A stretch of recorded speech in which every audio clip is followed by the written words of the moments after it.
नमस्कार, स्वागत है आपका सत्यहिंदी.com के खास कार्यक्रम सुनिए सच में। मैं हूं नीलू व्यास और इस प्रोग्राम के जरिए आप तक पहुंचाती हूं दिन भर की 5 बड़ी खबरों का विश्लेषण। तो चलिए शुरुआत करते हैं आज की हेडलाइन से। छात्रों का बिहार बंद, दरभंगा में ट्रेन रोकी, कई जिलों में हाईवे जैम। प्रमोशन में आरक्षण मामले में सुप्रीम कोर्ट ने कहा नया पैमाना नहीं बना सकते। राजनाथ की सलाह को योगी ने किया नजरअंदाज, फिर जिन्ना के नाम से विपक्ष पर हमला। अखिलेश का आरोप, मेरा हेलीकॉप्टर रोका गया, भाजपा की हताशा भरी साजिश। और महाराष्ट्र में 12 बीजेपी विधायकों का निलंबन सुप्रीम कोर्ट ने किया रद्द। शुरुआत करते हैं हमारी आज की पहली बड़ी खबर से और वो खबर जुड़ी हुई है छात्रों के विरोध प्रदर्शन से जुड़ी हुई, जो कि आरआरबी एनटीपीसी इम्तिहान में जो गड़बड़ियां पाई गई थी, परीक्षा में नियमों को बदला गया था और अचानक से दूसरे चरण के इम्तिहान की बात की गई थी। इसको लेकर छात्रों में पिछले 2 या 3 दिनों से आप देख रहे हैं कि काफी आक्रोश है। पिछले दिनों में ट्रेनों को आग लगा दी गई थी, ट्रेनों में तोड़फोड़ की गई और आज छात्रों ने भारत बंद का आह्वान किया था। जी हां, ऑल इंडिया स्टूडेंट्स एसोसिएशन ने भारत बंद का आह्वान किया था, जिसका समर्थन पूरी तरीके से जो विपक्षी दल हैं उन्होंने किया था। अब आपको बता दें कि जो बिहार में महागठबंधन जो दल है उसकी जो तमाम पार्टीज है, यहाँ तक कि विकासशील इंसान पार्टी और हिंदुस्तानी अवाम मोर्चा जो कि एनडीए के दल हैं, उन्होंने भी छात्रों का समर्थन किया। और विपक्षी दलों में जितने भी महागठबंधन से जुड़े हुए पार्टीज हैं, चाहे वो जन अधिकार पार्टी हो या आरजेडी हो, सब ने जमकर इस छात्र आंदोलन का समर्थन किया। आपको बता दें कि जो खबरें आ रही हैं उसके मुताबिक दरभंगा, मुजफ्फरपुर, जहानाबाद, ये सारे वो इलाके हैं जहां पर यातायात पर पूरी तरीके से को बाधित किया गया। संपर्क क्रांति एक्सप्रेस का रास्ता रोका गया और इसमें छात्र और आरजेडी के समर्थक दोनों मौजूद थे। उधर वैशाली में हाईवे पर टायर जलाया गया। औरंगाबाद में जिला मुख्यालय पर दोनों आरजेडी और छात्रों ने प्रदर्शन किया, आरजेडी के समर्थकों ने भी। उधर बक्सर में खबरें आ रही हैं कि NH 84 पर प्रदर्शन किया गया और आरजेडी का ये कहना है कि खान सर, जो कि बहुचर्चित यूट्यूबर टीचर हैं, वो इस समय एक पॉलिटिक्स कर रहे हैं, क्योंकि आज खान सर का एक वीडियो रिलीज हुआ है जिसमें कि वो छात्रों से अपील कर रहे हैं कि कोई भी छात्र हिंसक प्रदर्शन में हिस्सा नहीं लेगा। सरकारों ने उन सब की बातें मान ली हैं और जो कमेटी का गठन किया गया है वो यूपी के चुनाव को देखते हुए नहीं है। तो इस वीडियो से टीचरों में भी नाराजगी है, छात्रों में भी नाराजगी है और उनको लग रहा है कि ऐसा लग रहा है कि खान सर किसी न किसी दबाव में है। खान सर के बारे में आपको बता दें कि उनके खिलाफ FIR दर्ज की गई थी और उसके पहले पुलिस को कुछ स्टूडेंट्स ने ये बताया था कि उन्होंने खान सर का वीडियो देखा था और उसके बाद उन्होंने विरोध प्रदर्शन में हिस्सा लिया। तो क्या वजह थी कि खान सर, जिनके वीडियो के आधार पर छात्रों ने प्रदर्शन किया था, आज वो खान सर बैक ट्रैक कर गए हैं, अपनी बातों से पीछे हट गए हैं और अब वो सरकार की जो सुर में ऐसा लग रहा है कि मिलाने की कोशिश कर रहे हैं और छात्रों से ये अपील कर रहे हैं। तो क्या दबाव के चलते क्या खान सर इन छात्रों से अपील कर रहे हैं? लेकिन आपको बता दें कि ये आंदोलन किसी भी तरीके से रुकने वाला नहीं है, क्योंकि इन छात्रों का कहना है कि ये केवल रेलवे भर्ती आयोग का मामला नहीं है, लेकिन बेरोजगारी से जुड़ा जो मुद्दा है और सरकारी नौकरियों में जिस तरीके से कटौती हो रही है, उसको लेकर एक बड़ा राष्ट्रव्यापी आंदोलन अब खड़ा होगा, जिसकी शुरुआत हमने बिहार में देखी है, अब यूपी में दिख रहा है, इलाहाबाद जैसे शहरों में, और अब धीरे धीरे करके ये एक देशव्यापी आंदोलन बनेगा। लेकिन सवाल ये उठता है कि सरकार सरकारी नौकरियों को देने से झिझक क्यों रही है? विज्ञप्ति से नियुक्ति तक का जो सफर है उसमें पारदर्शिता सरकार क्यों नहीं लेकर आ पा रही है? और जब तक सरकार इन छात्रों को ये जवाब नहीं देती है तब तक शायद ये आंदोलन चलता रहेगा। लेकिन जिस तरीके से एक आंदोलन ये खड़ा हुआ है चुनाव के बीच में, तो वाकई में मोदी जी के लिए इसमें मुश्किलें पड़ सकती हैं, योगी जी के लिए भी मुश्किलें पड़ सकती हैं और कहीं ऐसा ना हो जो हमने 1974 में जिस तरीके का छात्र आंदोलन देखा था, कहीं वो खड़ा हो जाए तो हो सकता है कि बीजेपी की सत्ता वाकई में डगमगा जाए। इसके ऊपर फीडबैक दीजिएगा, मैं आगे चलती हूँ।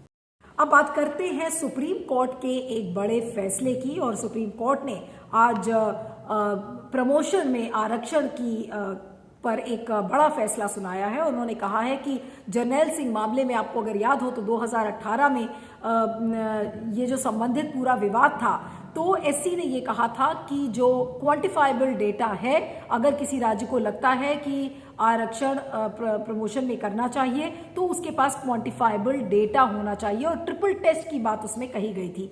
तो उस ट्रिपल टेस्ट को बरकरार रखते हुए और सरकार ने यह भी कहा था कि अगर अपर्याप्त प्रतिनिधित्व है तो उस डेटा का जो जुटाने का काम है वो राज्य सरकारें करेंगी। तो उसी फैसले पर आज सुप्रीम कोर्ट ने ये कहा है कि अदालत इस पर, यानी कि आरक्षण प्रमोशन में आरक्षण पर, पदोन्नति में आरक्षण पर सुप्रीम कोर्ट मापदंड नहीं तय कर सकती है और पूर्व के जो फैसलों के जो मानक है उसमें कोई बदलाव नहीं किया जाएगा। अब आपको बता दें कि जस्टिस जो एल नागेश्वर राव, संजीव खन्ना और जस्टिस आर गवई की जो ये बेंच थी, तो उसने यही एग्जैक्टली ये कहा है कि जो एम नागराज केस में जो संविधान बेंच का जो फैसला है उसमें सुप्रीम कोर्ट कोई बदलाव नहीं करेगा और फैसला दोबारा इसमें ओपन बिल्कुल भी नहीं किया जाएगा। अब आपको बता दें कि राज्य को ये कहा गया था कि वो बाध्य नहीं है, लेकिन अगर वो प्रमोशन में रिजर्वेशन करना चाहते हैं तो उनके पास क्वांटिफाइबल डेटा होना चाहिए और उनको ये जानकारी होनी चाहिए कि समाज का कौन सा पिछड़ा वर्ग है और सरकारी नौकरियों में उचित प्रतिनिधित्व कहाँ नहीं है, उसको लेकर क्वांटिफाइबल डेटा होना चाहिए। तो आज तमाम जो फैसले हैं, जैसे कि इंदिरा साहनी का भी केस है, एम नागराज का केस है, जर्नैल सिंह का ये केस है, उन सारे केसों पर फैसला सुनाते हुए सुप्रीम कोर्ट ने ये कहा है कि इन फैसलों के मानकों को नहीं बदला जाएगा, यानी कि राज्य आरक्षण प्रमोशन में आरक्षण दे सकते हैं। अब ये एक अच्छी बात है क्योंकि लाखों की तादाद में जो SC ST जो कर्मचारी हैं जिनके प्रमोशंस रुके हुए थे, जिनकी पदोन्नति रुकी हुई थी, उनके लिए एक आज बड़ी उम्मीद की किरण नजर आ रही है, क्योंकि जब राज्य अपना क्वांटिफाइबल डेटा जुटाएंगी और उस डेटा के आधार पर जब वो पदोन्नति में आरक्षण की बात करेंगी तो वो सारे लोग जिनका प्रमोशन रुका हुआ है आज उनके लिए ये एक अच्छी खबर है। और दूसरी ये चीज है कि जो सुप्रीम कोर्ट ने कहा है कि वो पहले के फैसलों के मानकों को नहीं बदलेगा, तो ये एक तरीके से संविधान के एक चैप्टर की भी जीत है कि जो पहले के फैसले हैं उनको बरकरार रखते हुए सुप्रीम कोर्ट ने आज SC ST का जो समुदाय है उसको एक बड़ी उम्मीद की किरण दी है। अब इसको क्या चुनाव में भुनाया जाएगा? सरकारें, राज्य सरकारों के लिए एक बड़ी चुनौती है कि वो अपना डेटा कैसे जुटाएं और राज्य सरकारों पर बाध्य कर दिया गया है कि अब ये राज्य सरकारों के ऊपर है और वो केंद्र सरकार को इसमें बार बार दोषी ना दे। तो एक उम्मीद की किरण आज निकलती है और एक बार फिर से आरक्षण को लेकर जो लोग ये कहते थे कि नहीं आप मेरिट के आधार पर करें और आरक्षण इसमें नहीं चाहिए, तो उस चीज को भी आज सुप्रीम कोर्ट ने बिल्कुल धराशाही कर दिया है कि प्रमोशन में भी आरक्षण होगा। और अभी हाल में ही सुप्रीम कोर्ट ने कहा था कि OBC का जो आरक्षण है उसको भी बरकरार रखने को कहा था। तो आरक्षण को लेकर जो सुप्रीम कोर्ट का हाल में जो फैसला आया है वो समाज में एक लेवल प्लेइंग फील्ड जरूर लेकर आएगा। इस पर टिप्पणी करिएगा, मैं आगे चलती हूँ।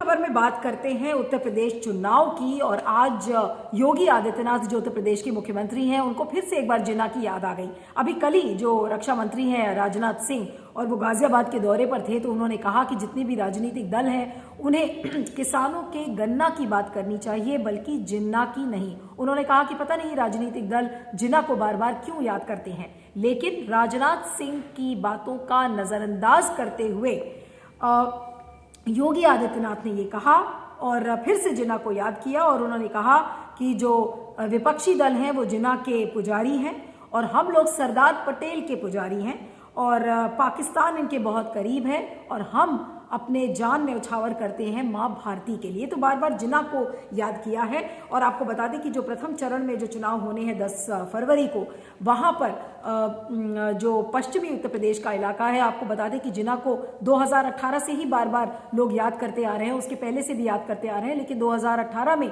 अलीगढ़ मुस्लिम यूनिवर्सिटी में जो बीजेपी के MP थे सतीश गौतम, उन्होंने जिन्ना की पोर्ट्रेट को वहां से हटाने की बात कही गई थी। तो तब से लेकर अब तक लोग जिन्ना को याद कर रहे हैं। लेकिन योगी आदित्यनाथ को जिन्ना के याद करने का मतलब ये है कि योगी आदित्यनाथ अपनी ही धुन पर चल रहे हैं। उनको ये पता है कि जो उन्होंने भगवा वस्त्र धारण किया है उसका एक ही मकसद है और वो ये है कि आप चुनावी ध्रुवीकरण करें जिन्ना को याद करके, बल्कि किसानों के गन्नों का होश ऐसा लगता है कि योगी आदित्यनाथ को नहीं है, वो चुनाव जिन्ना की तरफ ही खींचना चाह रहे हैं। तो इस समय बीजेपी में 2 नैरेटिव चल रहे हैं।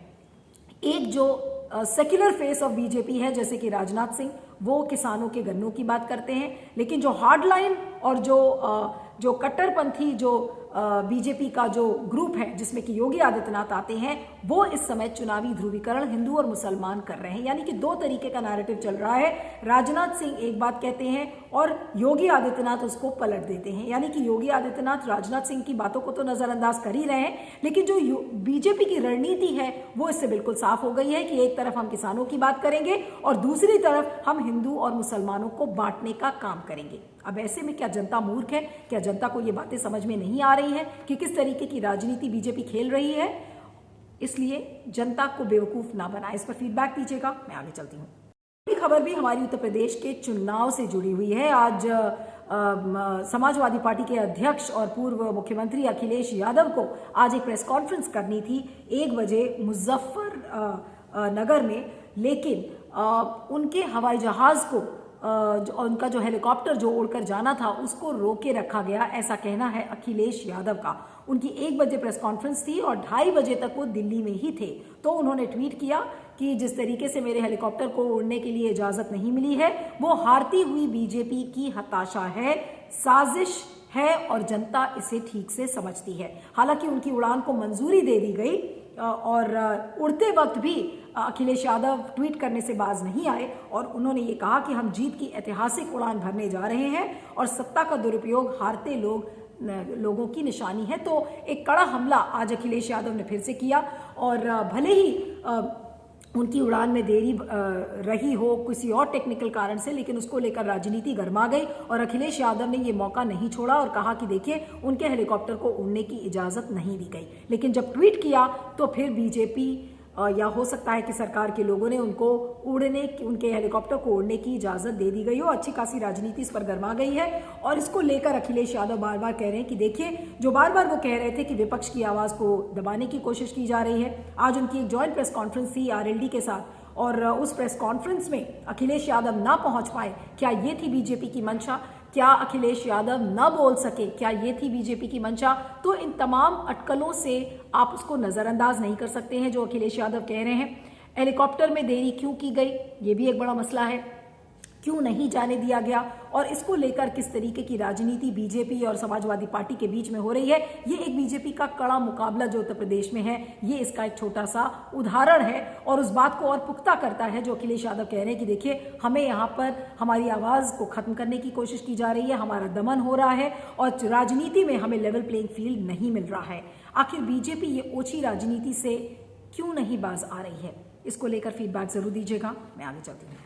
अब आखिरी खबर जुड़ी हुई है महाराष्ट्र से। आपको याद होगा कि पिछले साल 12 बीजेपी के विधायक थे जो ओबीसी में आरक्षण को लेकर हंगामा कर रहे थे और उसके बाद जो विधानसभा जो मुंबई सरकार है उसने उन 12 बीजेपी विधायकों को 1 साल के लिए निलंबित कर दिया गया था, जिसके बाद इस फैसले को चुनौती दी गई और उस पर आज सुप्रीम कोर्ट ने एक बड़ा फैसला सुनाया है जिससे कि उन 12 विधायकों के लिए एक बड़ी राहत की खबर है। सुप्रीम कोर्ट ने ये कहा है कि ये जो उनका निलंबन था ये बहुत मनमाना था, असंवैधानिक था और पिछले साल की ही बात है कि जिस तरीके से इनका निलंबन हुआ तो उसमें उन्होंने कहा कि निलंबन 1 सत्र के लिए होता है। जस्टिस खानविलकर और सीटी रवि की जो बेंच थी उसने फैसला सुनाया और उन्होंने कहा कि ये लोकतंत्र के लिए एक बड़ा खतरा है और उन्होंने कहा कि 1 साल का निलंबन बिल्कुल निष्कासन से बदतर है। तो एक बड़ा फैसला सुनाया है और ये सारे राज्य सरकारों के लिए और यहाँ तक कि केंद्र सरकार के लिए भी इस तरीके का जो फैसला आया है वो अपने आप में एक मैसेज है कि किसी भी विधायक को या सांसद को निलंबित करते वक्त ये देख लें कि आप वो निलंबन सिर्फ 1 सत्र के लिए ही करें। और अभी आपने देखा था कि किस तरीके से अभी हाल का जो संसद का सत्र था तो उसमें जो सांसदों का सस्पेंशन था वो पिछले सत्र का सस्पेंशन था और वो इस सेशन में या अगले सेशन में आकर उन पर कार्रवाई की गई। तो ये भी एक बात का जो ये फैसला आज सुप्रीम कोर्ट का आया है, ये न केवल राज्य सरकारों के स्तर पर बल्कि केंद्र सरकार के स्तर पर, संसद के स्तर पर, विधानसभा के स्तर पर ये एक बड़ा फैसला है कि जो निलंबन को लेकर कि आप मनमाने तरीके से विधायकों का निलंबन नहीं कर सकते हैं। हालांकि जो हंगामा था वो ओबीसी आरक्षण को लेकर था, लेकिन 1 साल का निलंबन आप किसी का नहीं कर सकते। निलंबन सिर्फ 1 सत्र का होता है। तो जो रूल बुक विधानसभाओं को या स्पीकर को बनानी चाहिए, जो रूल बुक जो हाउस है उसके चेयरमैन को या स्पीकर को बनानी चाहिए, उस पर आज सुप्रीम कोर्ट ने एक बड़ा फैसला दिया है। अब देखना यह होगा कि आने वाले सेशंस में, चाहे वो पार्लियामेंट का सेशन हो चाहे विधानसभा का हो, क्या इसी तरीके के निलंबन को फिर से किया जाता है, और अगर ऐसा होगा तो ये कंटेम्प्ट ऑफ कोर्ट का मामला होगा। लेकिन एक बड़ा फैसला सुनाया है आज सुप्रीम कोर्ट ने, जिसमें कि एक बार ये देखा गया है कि सुप्रीम कोर्ट को इंटरवीन करना पड़ा है, तभी लेजिस्लेचर भी अपना ठीक से काम कर पाता है। वरना एक जो इंडिपेंडेंट पिलर्स माने जाते हैं कि लेजिस्लेचर एक पिलर है, कोर्ट एक पिलर है, तो लेजिस्लेचर जब ठीक से काम नहीं करता है तो सुप्रीम कोर्ट में उसको इंटरवीन करना ही पड़ता है, और यहां तक कि उसकी रूल बुक भी बनानी पड़ती है। ये उसका एक सीधा साधा एग्जाम्पल है। इस पर क्या कहना है आपका, फीडबैक दीजिएगा। सुनिए सच की 5 बड़ी खबरों में इतना ही। आप मुझे ट्विटर पर फॉलो कर सकते हैं, मेरा ट्विटर हैंडल है @neelu317। आप देखते रहिएगा सुनिए सच और बने रहिएगा सत्य हिंदी पर। Thank you so much. सत्य हिंदी का ऐप डाउनलोड करें गूगल प्ले स्टोर पर।